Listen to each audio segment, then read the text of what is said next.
Hello বন্ধুরা, তোমরা সবাই কেমন আছো?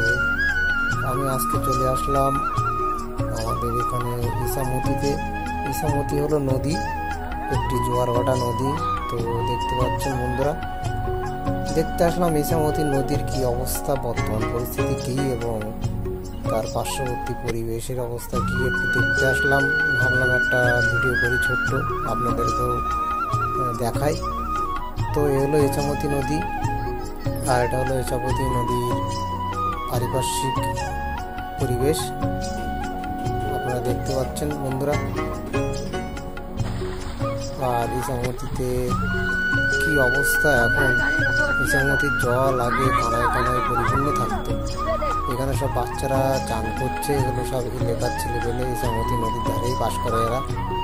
আগে ইছামতিতে কি পরিমাণে জল থাকতো যে ইছামতির ধারে আসতেই ভয় লাগতো। এখন ইছামতিতে পলি জমে পুরো ইছামতি নদীর অবস্থাই খুব খারাপ হয়ে গেছে। এটা হলো ইছামতি নদীর পাশে একটা বসার জায়গা, বিকালবেলায় অনেকে আসে এখানে বসে, সময় কাটায়। আর এটা হলো ইছামতি নদীর উপর দিয়ে বয়ে গেছে তেঁতুলিয়া ব্রিজ। তেঁতুলিয়া ব্রিজের নিচ দিয়েই ইছামতি নদী প্রবাহিত হয়েছে। আর এটা হলো তেঁতুলিয়া ব্রিজ, আর এ হলো ইছামতি নদীর সামগ্রিক দৃশ্য। আর এটা হলো ইছামতি নদীর পারিপার্শ্বিক দৃশ্য। বন্ধুরা কেমন লাগলো জানাবেন অবশ্যই। ভালো লাগলে অবশ্যই লাইক করবেন, কমেন্ট করবেন, শেয়ার করবেন এবং আমাকে ফলো করে আরও ভিডিও নিয়ে আসার জন্য